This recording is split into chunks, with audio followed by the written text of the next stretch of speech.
All right, so as these last couple of weeks, I've kind of been going through this whole reflection piece on consumerism and where I am and fitting into this whole consumerism.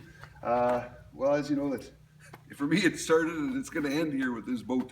When I realized that we're doing this, I was just in the process of looking for a boat. So this is the boat that I did finally purchase. I'm pretty excited about it for this summer. But it did, over the last few weeks, make me think a little bit. Where am I in terms of consumerism, my household spending?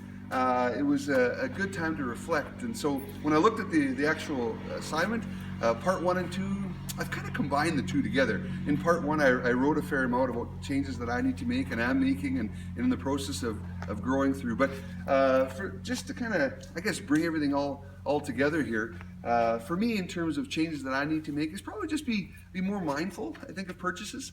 Looking at whether the purchases I make fit into that linear mold of how we can, produce stuff and then it goes to waste. So being mindful, and then I think I've come to realize that, those simple things we can do, those 3 R's: reduce, recycle, and reuse.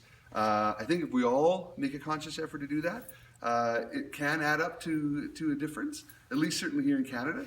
So I think I'm committed to doing that. And probably the other thing that I got to look at and challenge myself is I have a nice yard. I love doing yard work.